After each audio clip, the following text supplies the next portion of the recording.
Our New Testament lesson today comes from Luke, the 13th chapter, verses 10 through 17. Now, Jesus was teaching in one of the synagogues on the Sabbath, and just then there appeared a woman with a spirit that had crippled her for 18 years. She was bent over and was quite unable to stand up straight. When Jesus saw her, he called her over and said, "Woman, you are set free from your ailment." Then he laid his hands on her. Immediately she stood up straight and began praising God. But the leader of the synagogue, indignant because Jesus had cured on the Sabbath, kept saying to the crowd, "There are 6 days on which work ought to be done. Come on those days and be cured, and not on the Sabbath day." But the Lord answered him and said, "You hypocrites, does not each of you on the Sabbath untie his ox or his donkey from the manger and lead it away to give it water? And ought not this woman, a daughter of Abraham, whom Satan bound for 18 long years, be set free from this bondage on this Sabbath day?" When he had said this, all his opponents were put to shame, and the entire crowd was rejoicing at all the wonderful things that he was doing. This is the word of the Lord. Thanks be to God.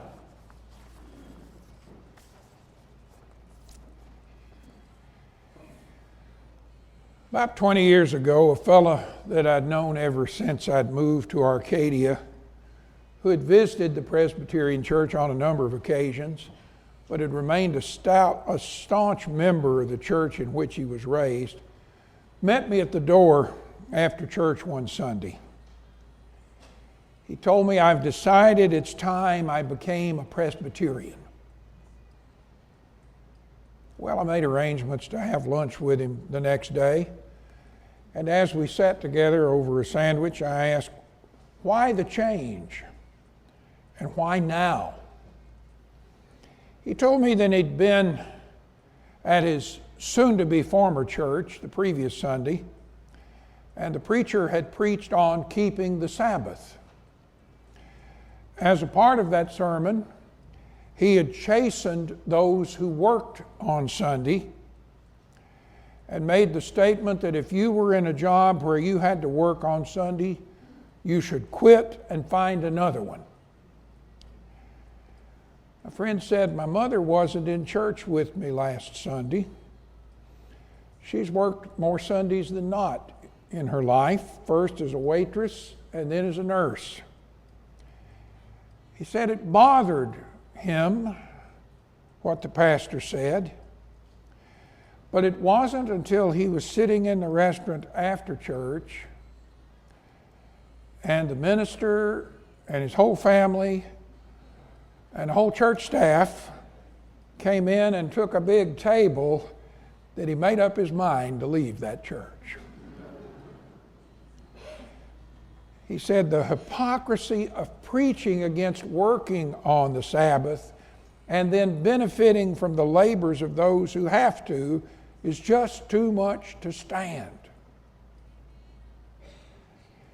He went on to say, "Several times when I've worshiped here in the Presbyterian Church, I've heard you pray for those who have to work on Sunday.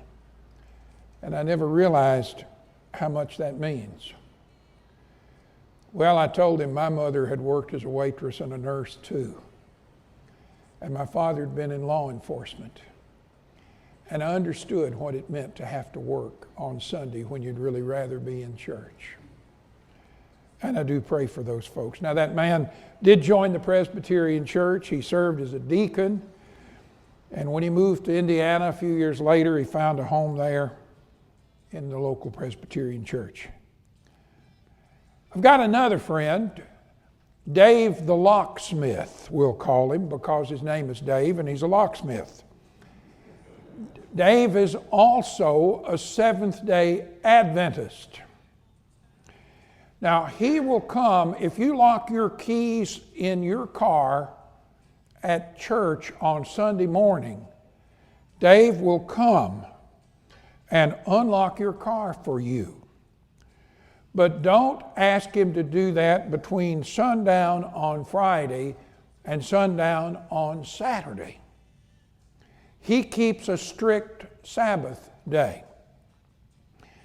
And in the years I've known him, he must have given me a dozen tracts and a half a dozen books demonstrating that those of us who worship on Sunday have got it wrong.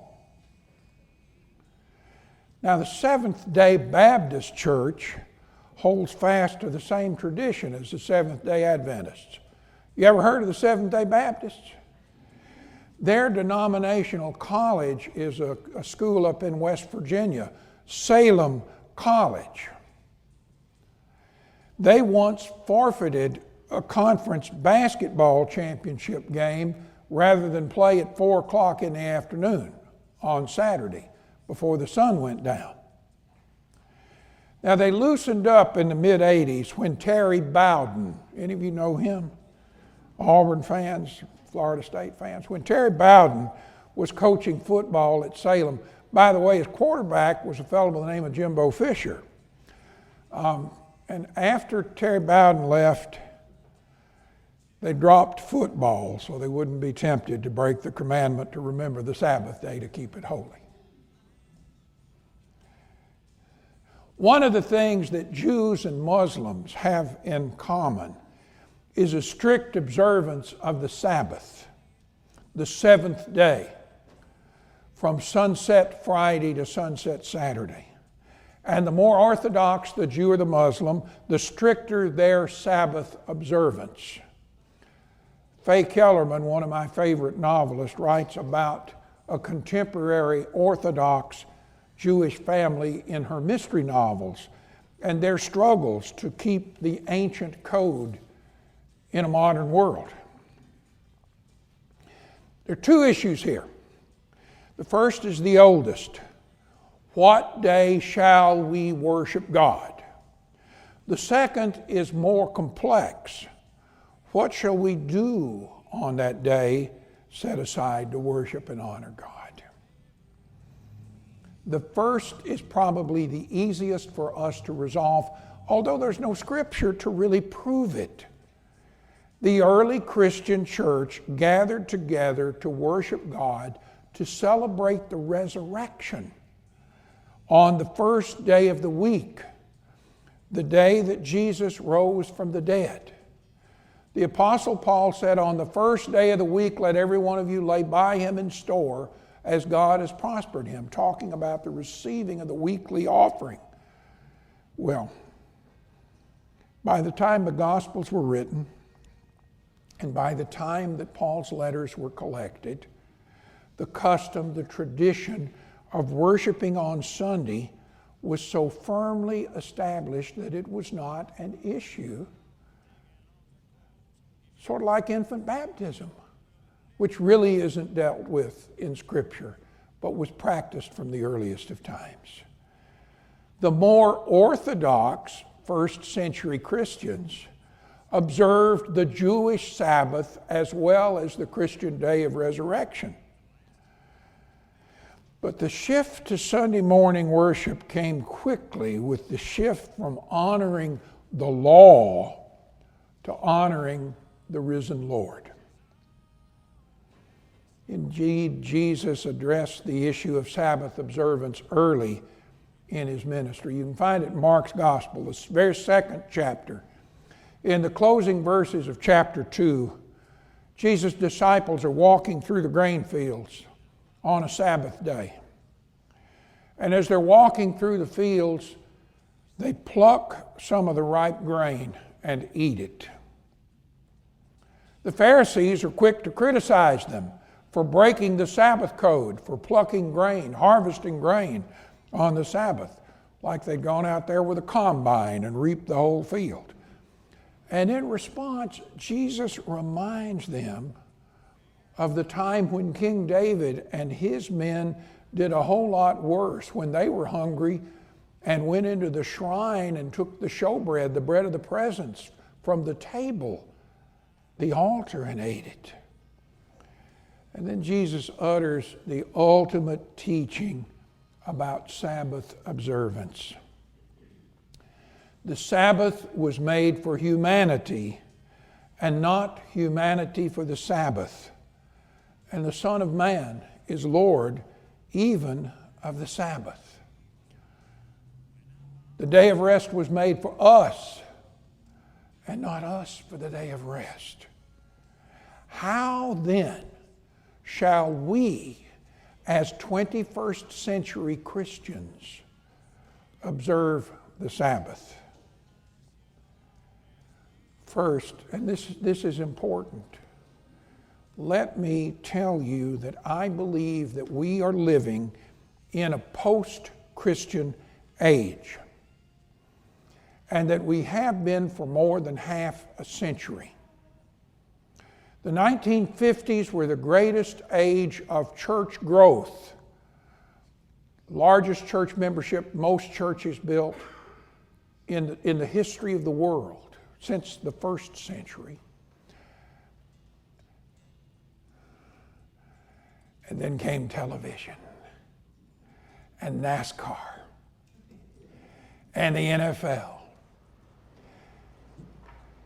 Do you know what put the end to Sunday evening worship?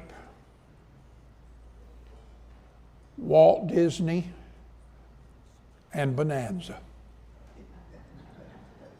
Color television.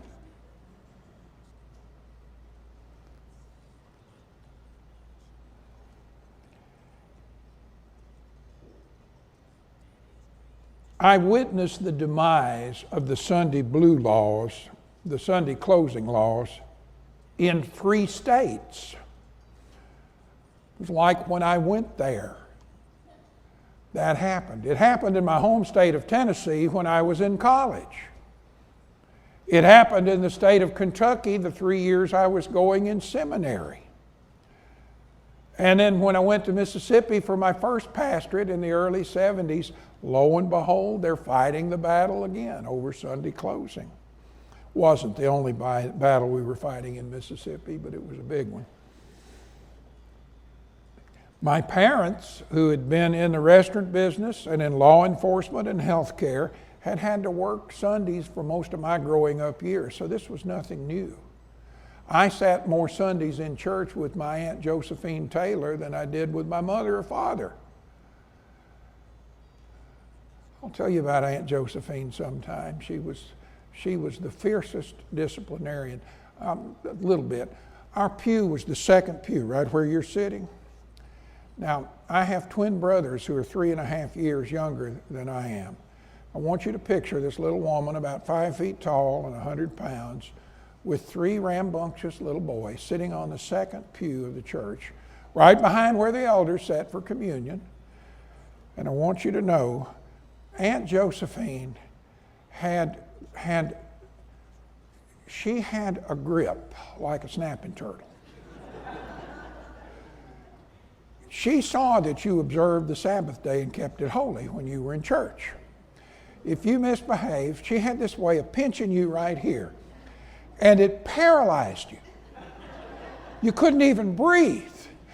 You couldn't yell because you couldn't get a breath in to yell. And she would hold that until she'd walked you out the door of the church after church and shook hands with the pastor, and then she'd let it go when you got outside.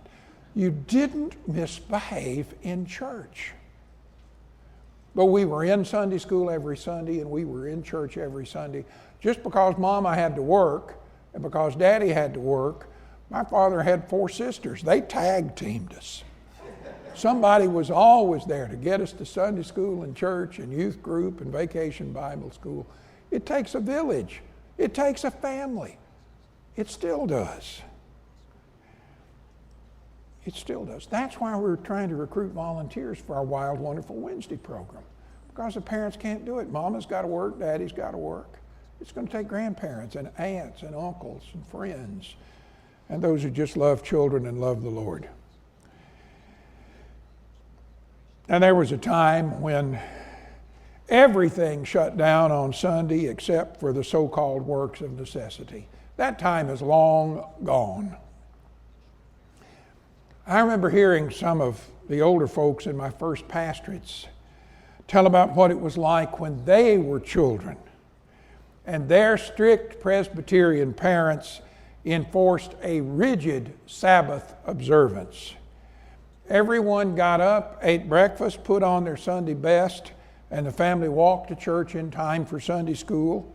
The worship service lasted almost 2 hours, with the majority of that being preaching. The big Sunday dinner was cooked by a paid cook who either had been to church on Saturday evening or was going on Sunday evening, or both. The Sunday paper wasn't read until after sundown. You couldn't turn the radio on, didn't have television, couldn't turn the radio on until after the sun went down on Sunday. When they returned home from the Sunday evening service at the church, which came after the young people had been to Christian Endeavor. Children wore their good clothes all day, and they were not allowed to play outside lest they get dirty. They were allowed to read, but only books of an inspirational nature. The evening meal was leftovers from the big dinner, and everyone went to bed with a prayer led by the head of the household. Obviously, there was no trip to the beach or the lake or the ball game. There was no round of golf in that Southern Presbyterian family of around 100 years or so ago. In our day and age, we've transformed the day of rest into a day of recreation. And some of that recreation is spectator sports. You know, NASCAR ruined my sermon illustration today because they had the race last night in Bristol, Tennessee. I was going to say there'd be more people at the NASCAR race today than there were in the church in the town where NASCAR was racing. Then I turned on the TV last night and realized, well, up in East Tennessee where I grew up, they still do observe the Sabbath. They've got the race on Saturday and everybody can get up and go to Sunday school and church in the morning. Wonder if anybody did. Major League Baseball stadiums will have good crowds today, I suspect. And in just a few weeks, the NFL will see record crowds for professional football. And many folks will not be in church in a few weeks because they are following their favorite college football teams. The rest of us will be at home watching on television. We will make passing reference, we still make passing reference to the Old Testament concept of the tithe, giving 1/10 of one's increase, one's income to the Lord's work. But the concept of a Sabbath, giving a day a week to the Lord, that's 1/7. That's a larger share of our time than our money. That's seldom mentioned. In our busy world, with its distractions, with all the things we have to do, with all of the opportunities we have for recreation and entertainment, if we find an hour or two for the worship of God, it is precious time. And that is why, in days to come, this church will be offering new opportunities, new times, different times for worship and Christian education. We are keeping the Sabbath. We are honoring God. We are worshiping. We are learning in the time that is available to us. The early worship service, which we're going to have starting on September 15th, will be at 8:30 in the fellowship hall. And that will give some folks on the way to the beach, the lake, the golf course, the trail ride, the rodeo, a time to come and worship and honor God. It will take nothing away from this 11 o'clock service. I will not be preaching the same sermon, but it adds an opportunity for those who can't make it here at 11 to be there at 8:30.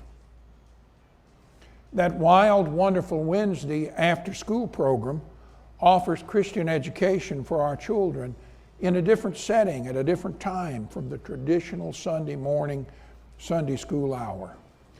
It's been more than 20 years since one of the best Christian educators I ever knew, Sue Strachan, told me we were living in a post-Sunday school age and that trying to have rally day and get a big crowd for Sunday school was beating a dead horse. We had better than 24 youngsters every day of the week for Vacation Bible School a month or so ago. When was the last time we had 24 youngsters in Sunday school?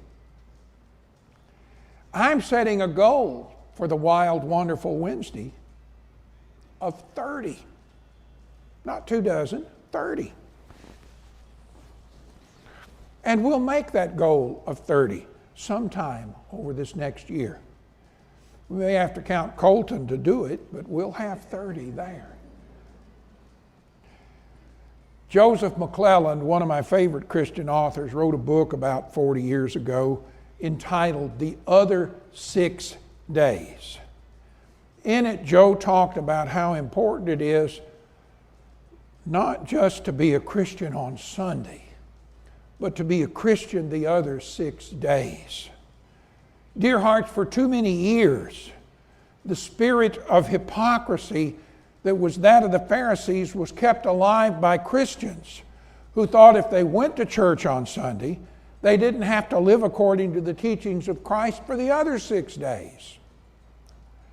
I would far rather see someone living the Christian life on the other 6 days than see that person in church on Sunday. Of course, what I'd really like best of all is to see everyone in church on Sunday and living the Christian life the other 6 days as well. And that's the goal, and that's the plan, and that's the hope. That we can live every day under the lordship of the one who is the Lord of the Sabbath. And to him be the power, the glory, the dominion, and the praise in the church and in the world, now and forevermore.